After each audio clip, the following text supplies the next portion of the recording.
மனோரமா அப்படின்னாலே அவங்களுடைய படங்கள், ஒரு சில படங்கள் நம்ம பத்தி பேசாம தவிர்க்கவே முடியாது.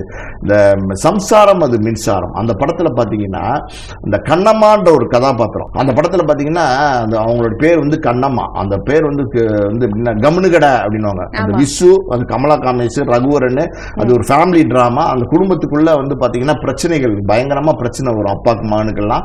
அப்பெல்லாம் பாத்தீங்கன்னா பெரிய சண்டை நடக்கும். லட்சுமி நடிச்சிருப்பாங்க அந்த படத்துல, அந்த படத்துல ரகுவரனுடைய மனைவியா.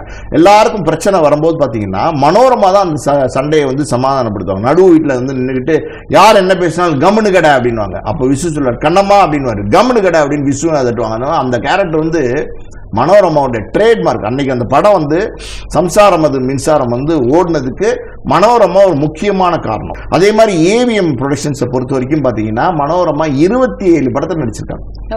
ஒவ்வொரு வருஷமும் தீபாவளிக்கு மனோரமா சாகர வரைக்கும் ஏவிஎம் ப்ரொடக்ஷன்ஸ்ல இருந்து, அதாவது அது எப்படி சொல்றது, தாய் வீட்டு சீதனமா வந்து தீபாவளி பரிசுகள் வந்து சேலை வேட்டியில இருந்து எல்லாமே மனோரமாக்கு வந்து கொடுத்துக்கிட்டே இருந்திருக்காங்க. அந்த அளவுக்கு வந்து மனோரமா நிறைய பேரோட வந்து ரொம்ப நெருக்கமா ரொம்ப அன்பா இருந்திருக்காங்க. ஏபி நாகராஜன் அப்படின்னு சொல்லி ஒரு இயக்குனர் தயாரிப்பாளர், அந்த காலத்துல ரொம்ப பிரபலமான ஒரு இயக்குனர் தயாரிப்பாளர்.